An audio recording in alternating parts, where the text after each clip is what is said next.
Senior सहाफी और तज्जियाकार साबिर शाकिर साहब मौजूद है हमारे साथ। सर थैंक यू आपकी टाइम के लिए। आज एक खबर शाम से सर्कुलेट कर रही है, कुछ रिपोर्टर्स जो अडियाला को कवर करते हैं, खबर है कि अडियाला जेल में कोई बड़ी मुलाकात हुई है इमरान खान की, कोई हम साथी उनसे मिलने चले गए, कई जगहों में खबर चली कोई लेफ्टिनेंट कर्नल साहब भी गए। क्या आपके पास इस खबर के हवाले से कुछ सदाकत या कोई इन्फॉर्मेशन मौजूद? देखिए, इसके बारे में तो कंफर्मेशन आएगी जब कुछ चीजें कुछ वक्त गुजरने के साथ साथ, लेकिन अदरवाइज आपको एक बात बता दूं कि हमारा जो पाकिस्तान का सारा निज़ाम है वो स्टक है। पाकिस्तान आगे नहीं बढ़ रहा, और जो 3 साला मॉडल था हमारे फील्ड मार्शल का, हाइब्रिड प्लस जो इसको कहा जाता है, इसने पाकिस्तान को स्टक कर दिया है, पाकिस्तान के इदारों को मफलूज कर दिया है, और ये चीज़ें मामलात आगे नहीं बढ़ रहे। अब सिर्फ ये नहीं कि पाकिस्तान तहरीक इंसाफ और अपोजिशन जमातें ये बातें कह रही हैं, बल्कि वो लोग जो कि बिल्कुल गैर सियासी हैं, प्रोफेशनल्स हैं और अपने अपने फील्ड के माहिर हैं, वो ये आपको करवा रहे हैं, खबरदार कर रहे हैं कि पाकिस्तान के हालात व वाक़यात जो हैं वो बिल्कुल मखदूश हैं, और जो पाकिस्तान की इकॉनमी है वो बिल्कुल मर चुकी है, और अगर यही सिस्टम आपने चलाने की कोशिश की तो उसके बाद फिर कोई चांस नहीं है कोई बेहतरी का। अब ये बात नहीं है कि सिर्फ मैं तो अपोजिशन तो बल्कि बात करती नहीं है मईशत पे, और बहुत कम बात करती है। अब तो जो माहिरीन मईशत हैं वो अदाद शुमार पेश कर रहे हैं, जो हमारे इकोनॉमिक रिपोर्टर हैं जो मईशत को कवर करते हैं वो बयान कर रहे हैं, और हमारा state bank of Pakistan, world bank वो रिपोर्ट्स दे रहे हैं कि पाकिस्तान जो है वो सिर्फ और सिर्फ पिछले 3 सालों से कर्ज पर चल रहा है, और टैक्सेस जो हैं वो महा ज़्यादा। और साकिब शेरानी साहब की जो रिपोर्ट है कि 17 सालों में इतने टैक्सेस इकट्ठे किए गए जो पिछले 3 सालों में किए गए, 3 सालों में 17 साल के बराबर टैक्सेस इकट्ठे किए गए, और वो सारे आधे पैसे कर्जों सूद पे चले गए और आधे हुक्मरानों ने अपनी ज़ात पे खर्च कर दिए। और इस वक्त $3 अरब माहाना और $36 अरब सालाना हुक्मरान सिर्फ अपनी तर्ज हुक्मरानी पे और उस पे खर्च कर रहे हैं। तो ये सिचुएशन जो है ये अज खुद एक अलार्मिंग है, और बहुत सारे लोग कह रहे हैं, इदारे भी कह रहे हैं कि इस डेडलॉक को और इस जिद को ख़त्म होना चाहिए और उस तरफ जाना चाहिए जो कि पाकिस्तान को बेहतरी की तरफ लेके जाए, ज़ाती इंतकाम, हसद, बुग़्ज़ से बाहर निकलें। क्योंकि 3 सालों में कौन सा, मेरा ख्याल है कि शायद ही कोई पाकिस्तान का ख़ानदान, फ़र्द नहीं ख़ानदान कोई बचा हो जो कि झूठे मुकदमे का शिकार ना हुआ। और ये एक्चुअल और लेटेस्ट आप देख लें कि हमारे कल भी हम थे, लूटन में प्रोग्राम था इंसानी हकूक़ के हवालों से, तो उसमें भी ये जो कहते हैं ना कि एक बंद कमरों में बैठ के कहते हैं कि लोग ये भूल गए हैं, लोग भूले नहीं हैं, लोगों के अंदर ज़्यादा गुस्सा भी है और नफरत भी है। हकारत से देखते हैं, लूटन एक टाउन है और वहाँ पे कल तिल धरने की जगह नहीं थी उस हॉल में, और इंसानी हकूक़ का प्रोग्राम था। पाकिस्तान में इंसानी हकूक़ की खिलाफ वर्जियाँ, सोहराब बरकत, आगा सरवर और राय गुलाम अली और महरंग बलोच और PTM और जितने भी इस वक्त इंसानी हकूक़ की खिलाफ वर्जियाँ हो रही हैं, पाकिस्तान तहरीक इंसाफ के जितने सियासी कारकुनान इस वक्त जितने भी जेलों में कैद हैं, इस हवाले से प्रोग्राम था। और वहाँ पे तिल धरने की जगह नहीं थी। यह है ओवरसीज पाकिस्तानियों का पाकिस्तान के साथ लगाव। तो अगर हमारे हुक्मरान ये समझते हैं कि सब अच्छा है तो कबूतर की तरह आंखें बंद करने से तो कोई फर्क नहीं पड़ेगा। अल्टीमेटली जिस आदमी को, जिस लीडर को पाकिस्तान के अवाम ने वोट दिया है, उसकी तरफ इनको जाना पड़ेगा। उसकी तरफ जाएंगे या आपको लगता है? तो ये मुलाकात आज जो हम खबरें सुन रहे हैं, क्या वाकई फिर आज उसकी तरफ गया है कोई? इमरान खान या अपोजिशन, उन्होंने कभी भी मुज़ाकरात से इनकार नहीं किया, उन्होंने कभी अपने दरवाजे बंद नहीं किए। असल प्रॉब्लम दूसरी साइड पे है। جو کہ بدकिस्मती سے ایک खास وہ माइंड सेट में चले गए हैं और वो समझते हैं कि मैं जो कुछ कर रहा हूं वो दीन है और दीन के अहकामात के तहत कर रहा हूं, जो कि बिल्कुल गलत है। जिद, हठधर्मी, बोग्ज, इंतकाम दूसरी साइड पे है। इमरान खान जो अपोजिशन लीडर है, जिसको हकीकी तौर पे जिसको अवाम ने मुंतखब किया हुआ है, जिसकी जमात को मुंतखब किया हुआ है, जिसके साथ 80% अवाम उनके साथ हैं, और ये इनके अपने अदादोशुमारी अपने सर्वे बता रहे हैं, वो कहते हैं बातचीत करें, मुज़ाकरात करें, इस जाली निज़ाम को ख़त्म करें, मैंडेट वापस करें, रूल ऑफ लॉ करें, आइन की बालादस्ती हो, तो उनकी हर बात का जवाब दिया जाता है फितना और फसाद। फितना और फसाद कहने से तो कोई फितना फसाद नहीं हो जाता। और फिर ये कि जब तक उनके साथ आप बातचीत नहीं करेंगे जिनसे आपने इक़्तिदार छीना है, और फिर अवाम अभी तक उनके साथ हैं, 3 साल बाद भी उनके साथ हैं, तो मेरा ख्याल है कि ये हमारे पिंडी बॉयज़ को सोचना चाहिए कि वो कब तक एक ऐसे ख़ानदान को, जिसको अवाम रिजेक्ट कर चुके हैं, जिसको सिस्टम रिजेक्ट कर चुका है, जिसको अदालतें सजाएं सुनाई जा चुकी थी, उस ख़ानदान की खातिर, उसको रीइंस्टॉल की खातिर, उसके चश्मो चिराग और तीसरी नस्ल को इक़्तिदार सौंपने की खातिर वो पाकिस्तान को क्यों बर्बाद कर रहे हैं, ये उनको सोचना चाहिए। सर, इस हवाले से बहुत सारी बातें भी है। आपने अगर देखा हो तो ऑन ऑफ द कैमरा ये सारे कहते हैं कि जो कुछ भी हो रहा है फौज करवा रही है, कि जो कुछ भी हो रहा है फौज कर रही है। तो यानी ये इदारे के अपने अंदर फिर ये सैनिटी प्रिवेल नहीं कर रही, समझ नहीं पा रहे, या ऊपर वालों को कोई बता नहीं पा रहा कि लेबल भी उन्हीं पे लग रहा है, और अगले बता भी रहे हैं ऑफ द रिकॉर्ड भी जगह जगह बैठ के। तो ये सब कब खत्म किया जाए?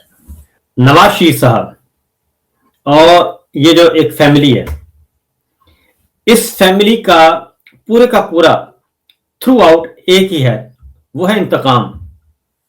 वो किसी भी सूरत में उससे आगे पीछे नहीं होते। और अगर आपने उस खानदान को दोबारा इंस्टॉल करना है, उनकी बातों को मानना है, उनके कहने पे आपने इंतकाम लेना है, तो फिर पीछे को रह नहीं जाता। उसकी वजह यह है कि पहले से बता दिया जाता है। इस वक्त जुबान ज़द आम है, यानी अदालतों के फैसले, अभी ट्रायल नहीं हुआ होता तो सजाएं पहले आ जाती हैं कि जनाब इस मुकदमे में इतनी सजा है, इस मुकदमे में इतनी सजा सुना दी जाएगी, फलां महीने सुना दी जाएगी और फलां वक्त सुना दी जाएगी। जब इतना सारा स्क्रिप्टेड, और इनको मैं वही कह रहा हूं कि ये इनको अकल भी नहीं है, इनको इंतकाम लेना भी नहीं आ रहा।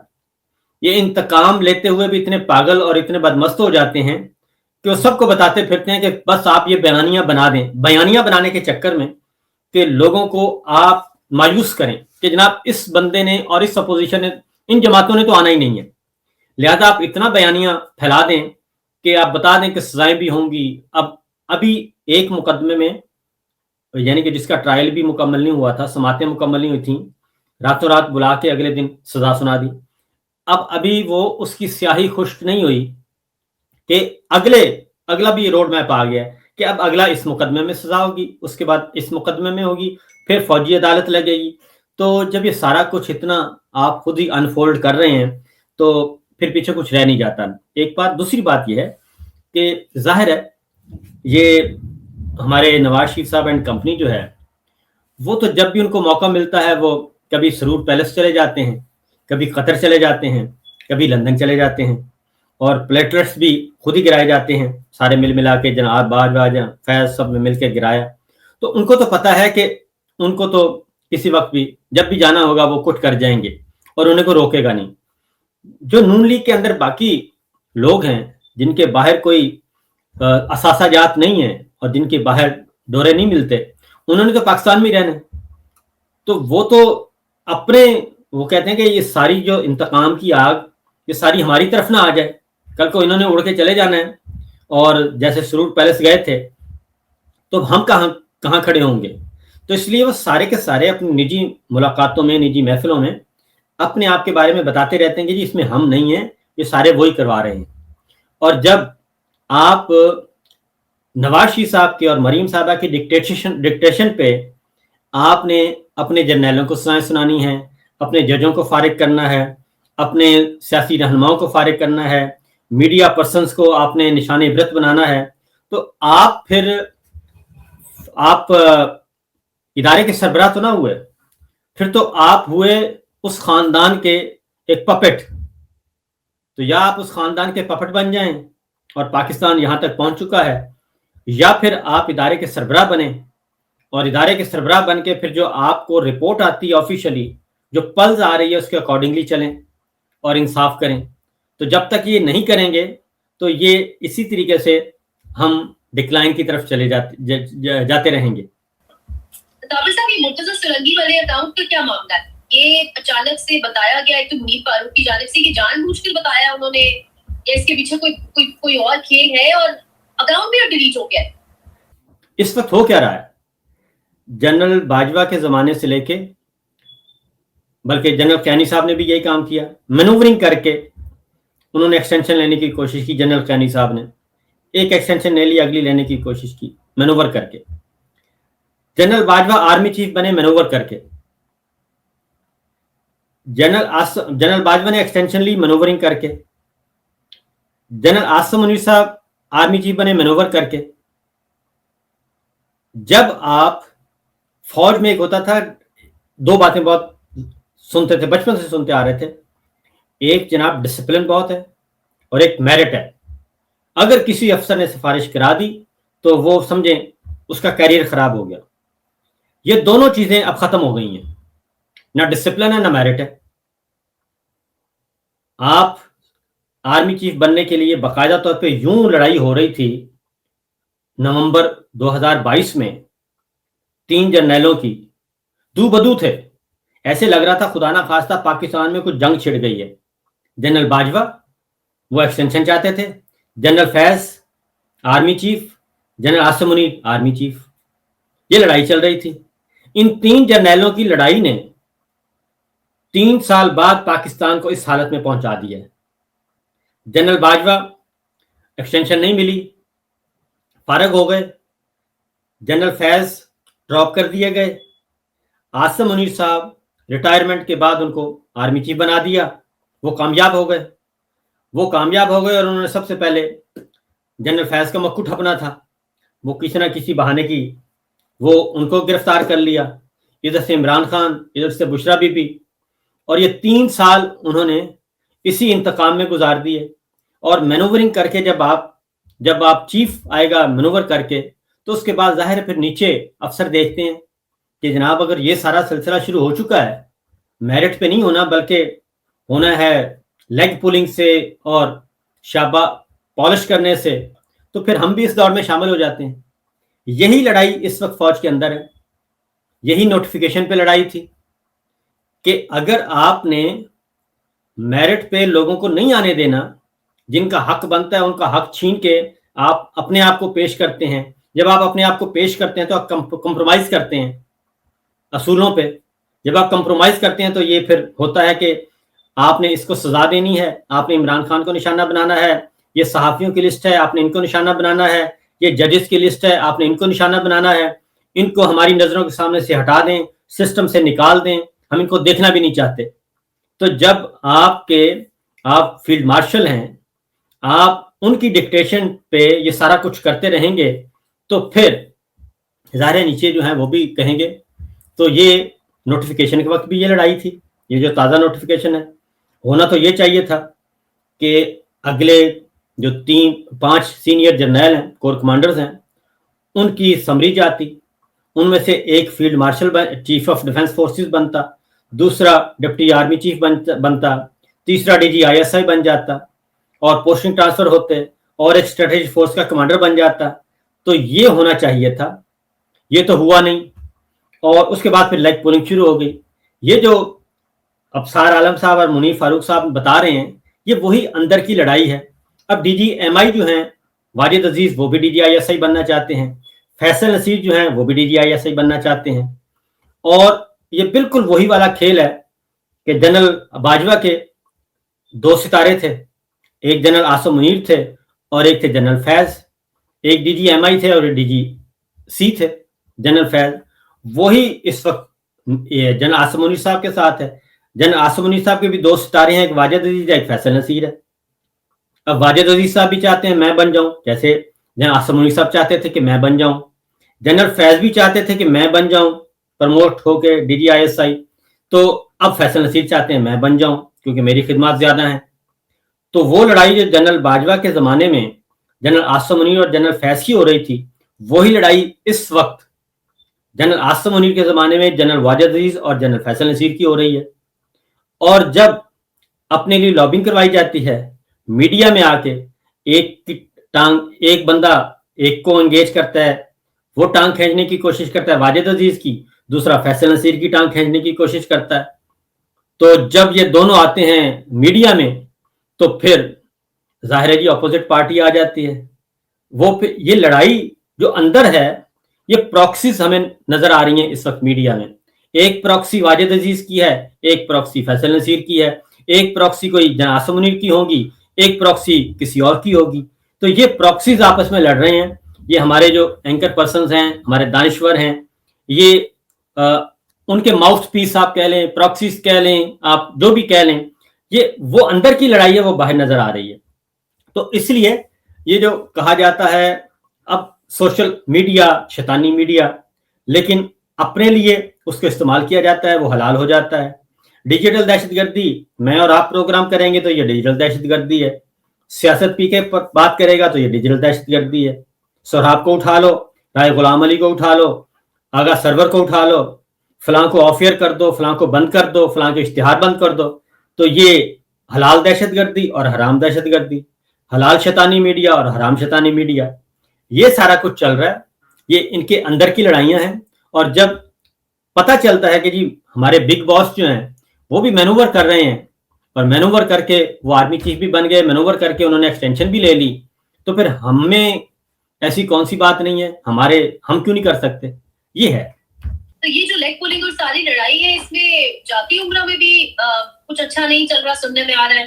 वहां भी DGI के हवाले से वो भी नहीं चाहते इंसाफ के हवाले से कि बने, वो चाहते नदीम अंजुम साहब या फिर आसिम मलिक साहब भी कंटिन्यू करें। देखिए ना, बात है कि army chief general Asim Munir साहब की तकर्री किसने की थी? नवाज शरीफ साहब ने, लंदन में बैठ के। और नवाज शरीफ साहब उस वक्त अदालत के मफरूर थे, सजा याफ्ता थे, मुजरिम थे और अदालत को मतलूब थे। उनके साथ मामला तय होते हैं और मामला तय होने के बाद वो आर्मी चीफ बन जाते हैं। और अब ये जुबान तो आम है, और फिर जो कुछ तय होता है वो फिर आगे चलता है। लड़ाई शुरू होती है नवाज शरीफ साहब को वजीर आजम ना बनाने पे, वो पूरे हम डिस्कस कर चुके हैं। फिर एक्सटेंशन की बारी आती है, उससे पहले मरी में फैमिली के साथ मुलाकात होती है। वहां से फिर चीजें तय होती हैं कि उसमें फिर थोड़ा सा बात मानी जाती है कि मोहसिन नकवी साहब को पीछे कर देते हैं, तलाल चौधरी साहब आपके वजीर दाखिला ले आते हैं, वो एक अपॉइंटमेंट होकर लॉलीपॉप दे दिया जाता है। लेकिन फिर मामला नोटिफिकेशन तक पहुंच जाता है, फिर 27वीं गैरानी तरमीम तक पहुंच जाता है, फिर लंदन में मुलाकात होती है, फिर जनेवा में मुलाकात होती है, फिर चीजें तय होती हैं। फिर 26 नवंबर को नवाज शरीफ साहब फिर डिक्टेशन देते हैं, फिर उसके नतीजे में नोटिफिकेशन रुक जाता है। नोटिफिकेशन होता है तो 7 दिन के अंदर जनरल फैज को सजा और 11 दिन के अंदर इमरान खान और बुशरा बीबी को सजा सुना दी जाती है। तो जब आप जाहिर है जब आप आउट ऑफ टर्न आए हैं, आप रिटायरमेंट के बाद 2 दफा आपको ओहदा मिल गया, वो 7 दिन का गैप तो अभी भी बाकी है। पहले 2 दिन का गैप था, 3 दिन का नवंबर 22 में, अब 7 दिन का गैप है। वो 7 दिन का गैप कहाँ गया, कैसे फिल हुआ, वो समरी क्या है, जो पैराग्राफ 7 था उसमें क्या लिखा हुआ है, किसी को नहीं पता। बाय हैंड जब आप इतने हो जाएं, मफलूज हो जाएं कि आपको खुद अपनी समरी के लिए वजीर आजम हाउस जाना पड़े और फिर वहां से अपनी समरी उठा के ईवान सदर जाना पड़े और वहां से जल्दी जल्दी दस्तखत करवा के फिर मीडिया को रिलीज करना पड़े, तारीख भी नहीं लिखी हुई।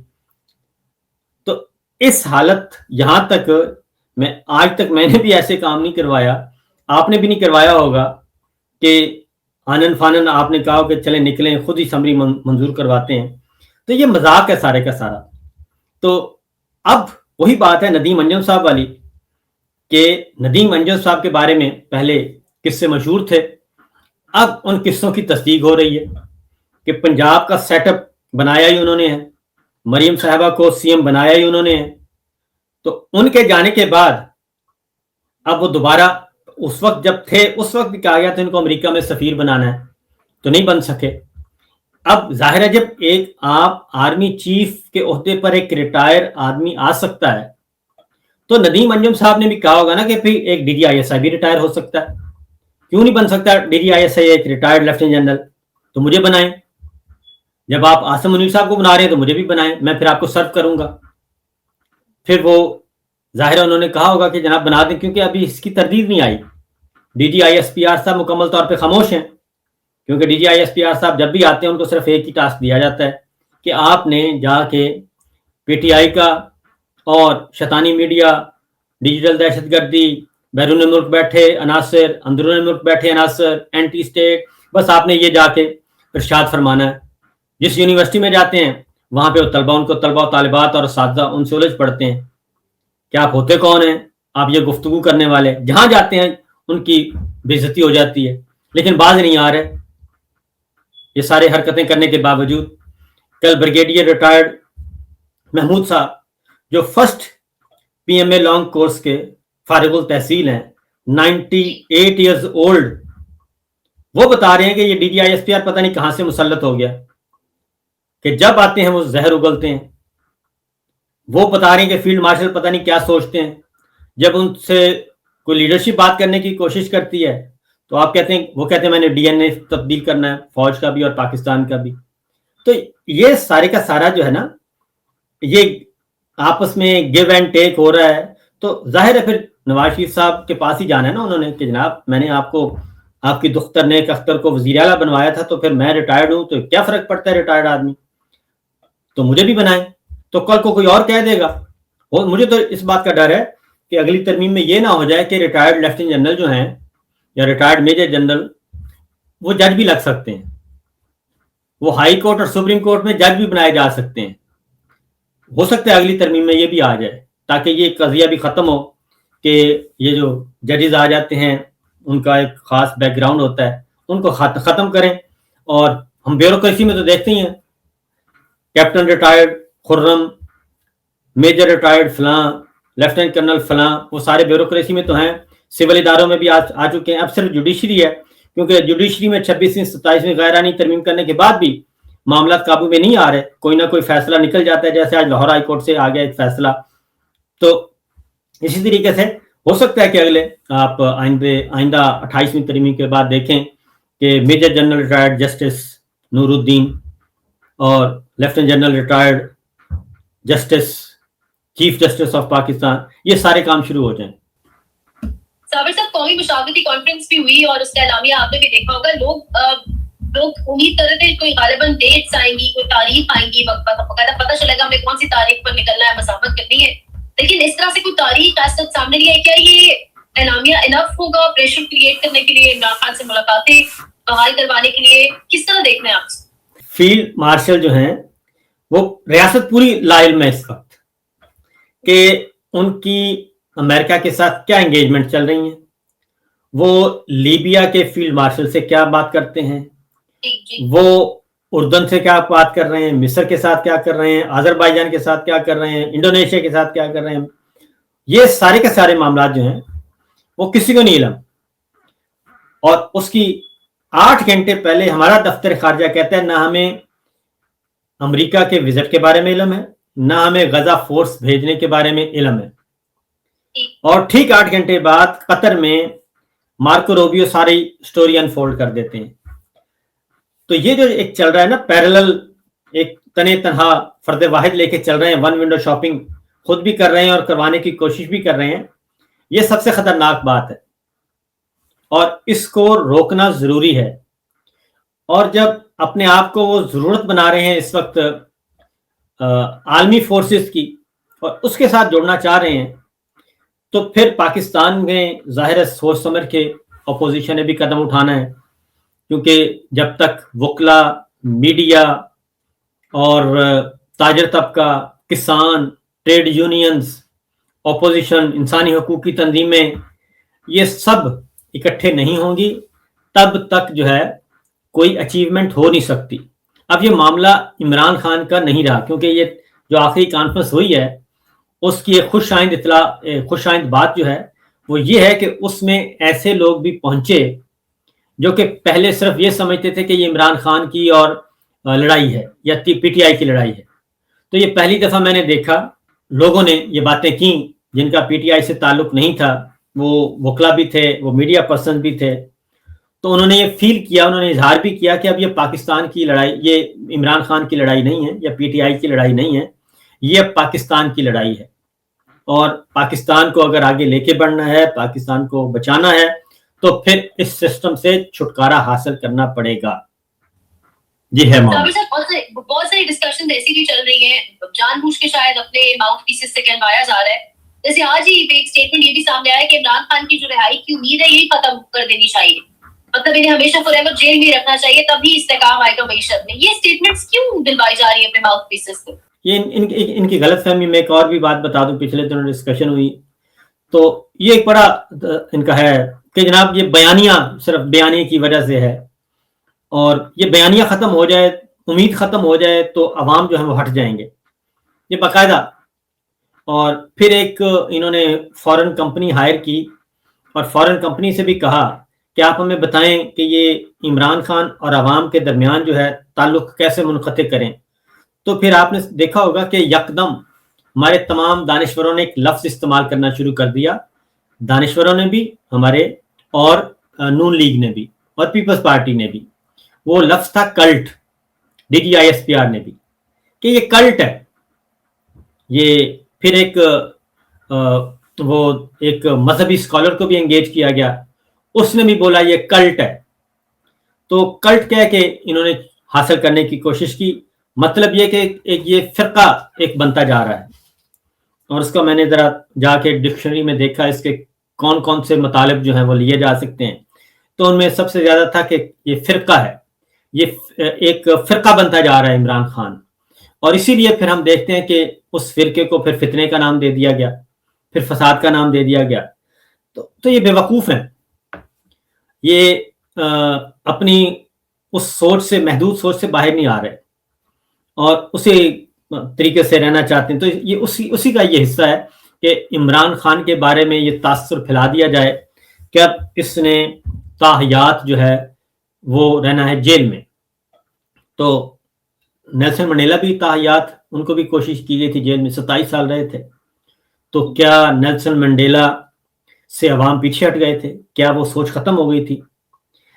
ان کو اصل میں یہی اندازہ نہیں ہے کہ سوچ تبدیل ہو چکی ہے پوری کی پوری جنریشن کی, اور اس جنریشن نے آگے 25 سال 30 سال تک اسی جنریشن نے کنٹینیو کرنا ہے. اور اس وقت جو ماں باپ بات کرتے ہیں ان کے بچے بھی وہی بات کر رہے ہیں. تو یہ جنریشن کو ختم کر نہیں سکتے.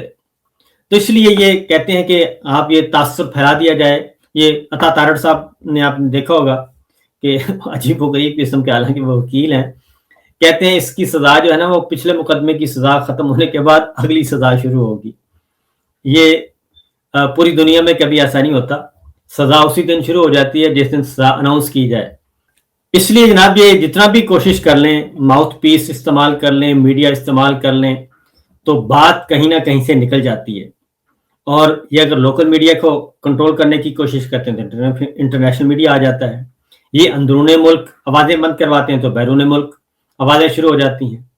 تو اس میں یہ روکا نہیں جا سکتا یہ سلسلہ. تو میرا خیال ہے کہ جتنی جلدی ممکن ہو سکے فیلڈ مارشل کو خاص طور پہ, اور پھر اس سے بڑھ کر ریاست پاکستان کے جو سٹیک ہولڈرز ہیں, اور جو ریاست پاکستان جسے کہتے ہیں, ریاست کو چاہیے کہ وہ باقاعدہ طور پہ کھل کھلا کے سامنے آئے اور اس طرح کے یہ جو نظام ہے اس نظام سے چھٹکارا حاصل کرے. اور میرا خیال ہے اپوزیشن بھی, اور اس وقت اپوزیشن صرف پولیٹیکل اپوزیشن نہیں بلکہ تمام آہستہ آہستہ عناصر اکٹھے ہوتے جا رہے ہیں, اور سوسائٹی کے تمام سیگمنٹ اکٹھے ہوتے جا رہے ہیں. اور امید ہے کہ یہ چیزیں کوئی بہتری کی طرف آئیں گی اور الٹیمیٹلی اس نظام کو ختم ہونا پڑے گا.